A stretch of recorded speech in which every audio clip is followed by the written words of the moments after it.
ఒక ఇంట్లో dining table పైన నలుగురు భోజనం చేస్తున్నారు.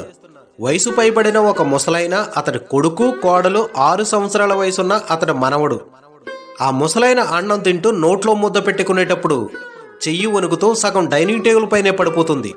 అది చూసిన కొడుకు, ఇతన్ని డైనింగ్ టేబుల్ పైన ఎవరు తినమన్నారు, మొత్తం అల్లరి చేస్తున్నాడు, కింద కూర్చుని తినవచ్చు కదా అని ఇసుక్కున్నాడు.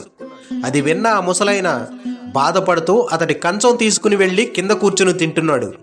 ఆ ముసలైన ఎలా అయితే తింటున్నాడో 6 సంవత్సరాల వయసున్న అతడి మనవడు కూడా అలాగే అల్లరి చేస్తూ తింటున్నాడు.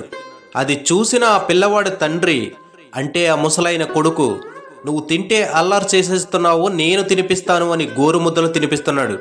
అది చూసిన ముసలైన బిగ్గరగా నవ్వాడు. కొడుకు అడిగాడు, ఎందుకు అలా నవ్వుతున్నావు అని. అప్పుడు ముసలైన ఇలా అన్నాడు, నేను నీ వయసులో ఉన్నప్పుడు కర్మ సిద్ధాంతాన్ని అస్సలు నమ్మేవాడిని కాను. ఇప్పుడు నమ్మాలేమో అనిపిస్తుంది. ఈరోజు నీ కొడుక్కి నువ్వు చేస్తున్నది ఆ రోజు నేను నీకు చేశాను. ఈ రోజు నువ్వు నాకు చేసినది ఆ రోజు నా తండ్రికి నేను చేశాను. అందుకే ఈరోజు ఇక్కడ నేను కూర్చున్నాను. కాలం కర్మ ఎవరిని వదిలిపెట్టదు, కాస్త ముందు వెనక అంతే అన్నాడు. Download ShareChat.